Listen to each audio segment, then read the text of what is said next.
பகவான் எப்படி ஸ்ரீமன் நாராயணனாக பலருக்கு காட்சி கொடுத்துள்ளார். கடவுளுடன் நாம் ஒன்றான பிறகு பகவான் சொல்வார், அவருடைய சரீரத்தை சுட்டி காட்டி சொல்வார், இதில் யாருமே இல்லை என்னுடைய தந்தையை தவிர, என் தந்தை மட்டுமே இதில் இருக்கிறார், என் தந்தை தான் இதை இயக்கி வருகிறார் என்று சொல்வார். ஆக அந்த தனி மனிதத்துவம் எதுவும் இல்லாது இறைவனோடு ஒன்றிய நிலையில் அது முழு முதல் பொருளுக்கு சமானம். அப்பொழுது அவர் இந்த பரம்பொருள் எந்த வடிவத்தை எடுத்தாலும், எந்த தொழிலை ஒட்டி எந்த வடிவத்தை எடுத்தாலும் அது முழு முதல் பொருள்தான். அதுபோல் பகவான் பலருக்கு நாராயணராக காட்சி தந்துள்ளார். அவர் நடைமுறை பாவனைகள் எல்லாம் பெரும்பாலும் மகாதேவ் சிவனை ஒட்டியே இருக்கும். பலருக்கு முருகனாக காட்சி தந்திருக்கிறார், ஐயப்பனாக காட்சி தந்திருக்கிறார், அம்பிகையாக கூட காட்சி தந்திருக்கிறார். பகவான் அந்த முழு முதல் பொருள் என்பதற்கு இது ஒன்றே போரும். வைகுண்ட ஏகாதசியை ஒட்டி விரதம் இருந்து இரவு கண்முழித்து பகவானுடைய திவ்ய நாமத்தை நாங்கள் சொல்லி வந்ததனால் அவர் எப்படி நாராயணராக காட்சி தந்தார் என்ற ஒரு லீலையை பார்ப்போம். இதை நான் காணிமடத்தை பற்றிய அந்த லீலைகளில் ஒன்றாக படித்தேன். ஆழ்வார் திருநகரில் நம்மாழ்வாரினால் பிரசித்தி பெற்ற இடம் அது.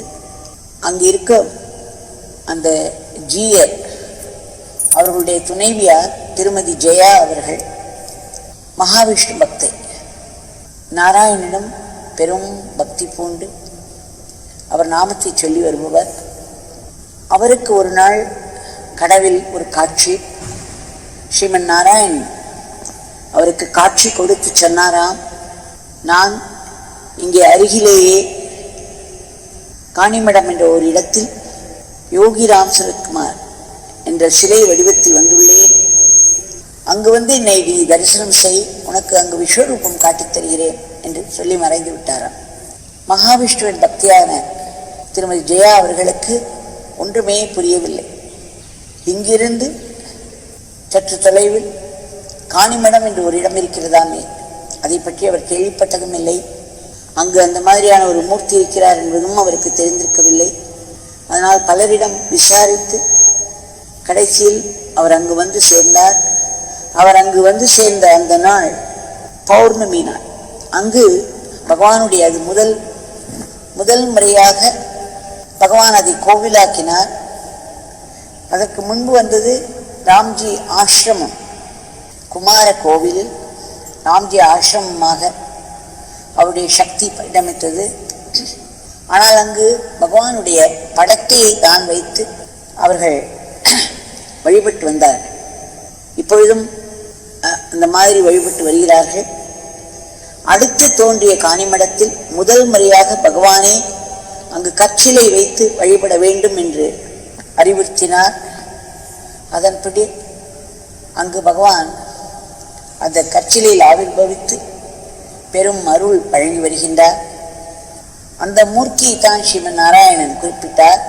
நான் இங்கு அருகிலேயே காணிமடம் என்ற இடத்தில் சிலை வடிவத்தில் வந்துள்ளேன், அங்கு வந்து என்னை தரிசனம் செய், உனக்கு நான் விஸ்வரூபம் காண்பிப்பேன் என்று சொன்னாராம்.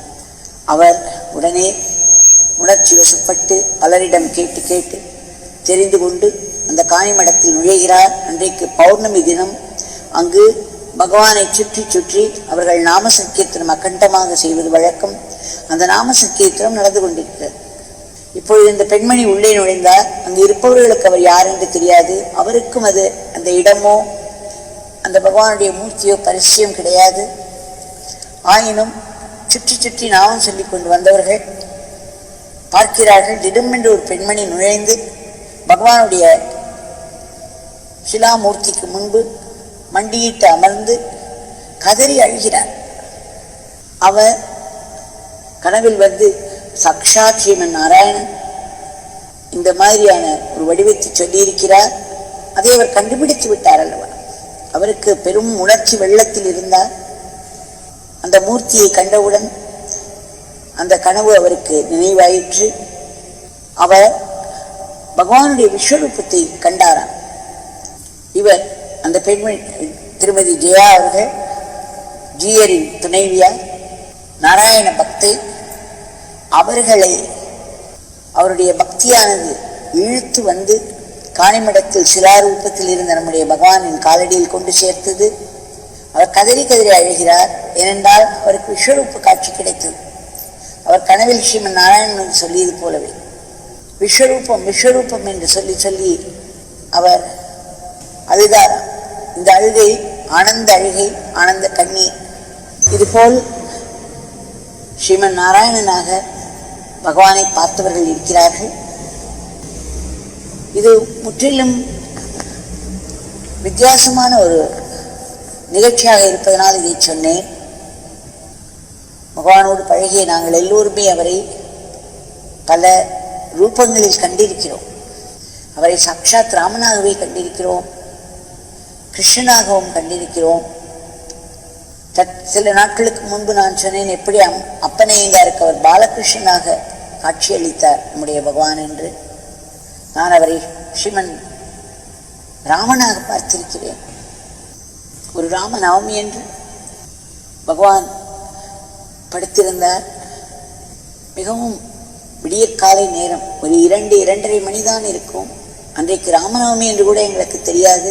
சுதாமாவில் எந்த நாள் என்ன கிழமை என்று கூட தெரியாது. எங்களுடைய வாழ்க்கை பகவானையை மையமாக கொண்டு அவரை சுற்றி சுற்றி வந்து கொண்டிருந்தது. அவரை தவிர வேறு எதுவும் தெரிந்திருக்கவில்லை.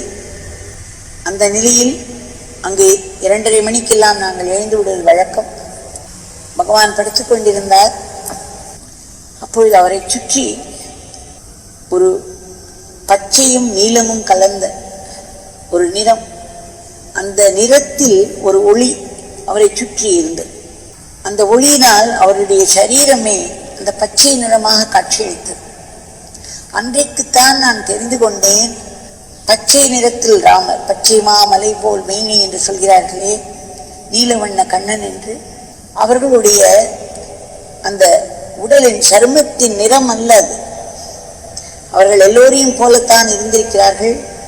கிருஷ்ணன் கருப்பாகத்தான் இருந்திருக்கிறார். ராமரும் கருப்பு கலந்த நிறமாகத்தான் இருந்திருக்க வேண்டும். ஆனால் அன்றைக்கு எனக்கு பகவானிடம் கிடைத்த காட்சியிலிருந்து நான் என்ன புரிந்து கொண்டேன் என்றால், அவர்களுடைய தேஜஸின் நிறம் அது. கிருஷ்ணரை சுற்றி இருக்கக்கூடிய அந்த தேஜஸின் நிறம் நீலம். ராமரிடமிருந்து அவருடைய தேஜஸ் பச்சை வண்ணமாக வந்திருக்கிறது. அதனால் அவர்கள் அந்த மாதிரி தோற்றம் அளித்தார்களே ஒழிந்து, அவர்கள் இந்த உலகத்தில் வாழும் பொழுது நம்மை போலத்தான் இருந்திருக்கிறார்கள். அந்த பக்தியோடு பார்ப்பவர்களுக்கு மட்டுமே அந்த தேஜஸ், அந்த நிறம் தெரிந்திருக்க வேண்டும். அப்படித்தான் எனக்கு தோன்றியது.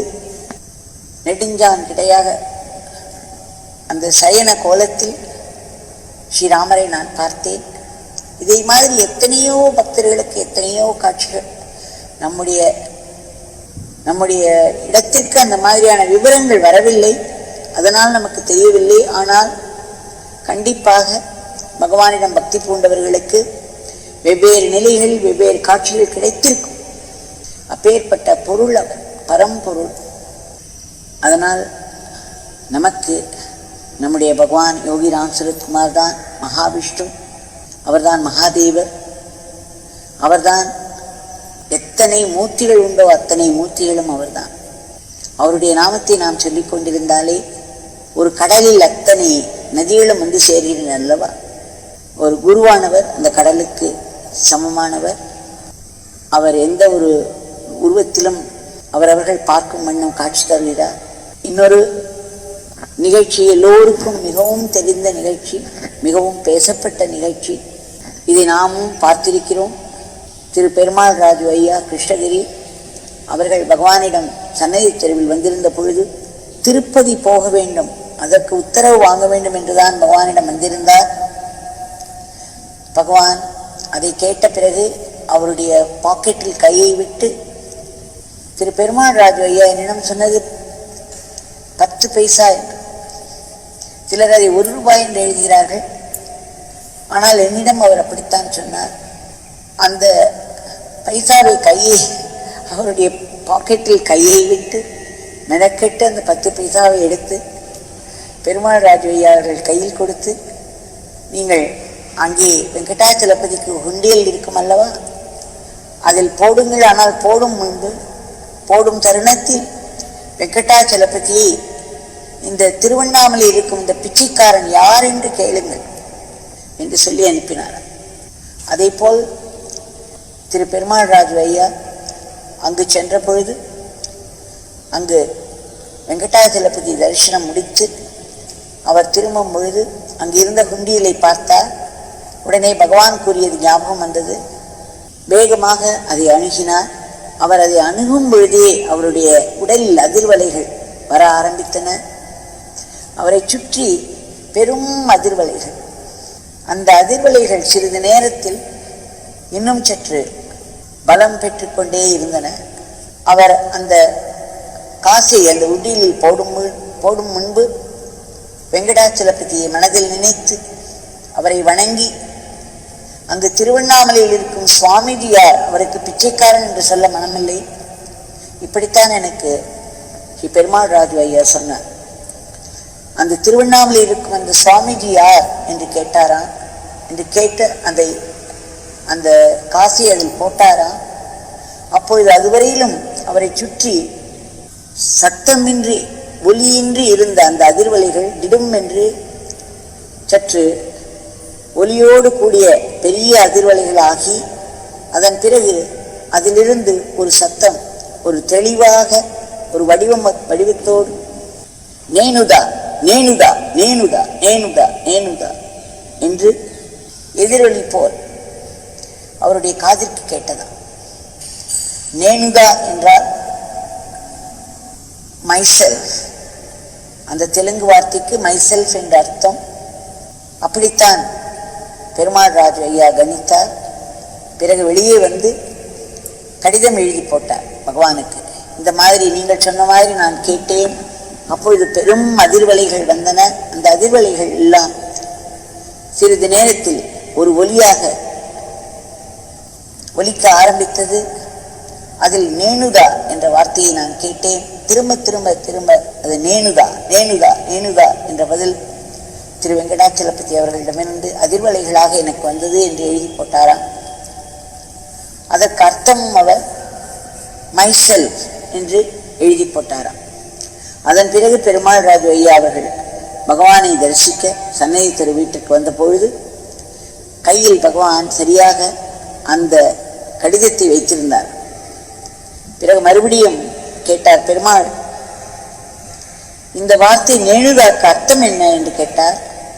அவர் சொன்னார் மைசெல்ஃப் சுவாமி. மறுபடியும் கேட்டாராம் பெருமாள், இதற்கு என்ன அர்த்தம் என்று. மறுபடியும் இவர் மைசெல்ஃப் என்று சொன்னாராம். இதுதான் அர்த்தமா அதற்கு, இதுதானா என்று 2-3 தடவை கேட்ட பிறகு, இப்படி இருக்குமோ பெருமாள், வெரிலி மைசெல்ஃப் என்று இருக்குமோ என்று கேட்டாராம். அப்பொழுதுதான் அவருக்கு உரைத்ததான், அடடா எத்தனை அழகாக, தெலுங்கு தெரியாத இவர் எத்தனை அழகாக அதனுடைய அர்த்தத்தை சொல்லிவிட்டார், நமக்கு இது உதிக்காமல் போய்விட்டதே என்று வருந்தினாராம். அதை பெரிதும் கொண்டாடி ஏற்றுக்கொண்டாராம்.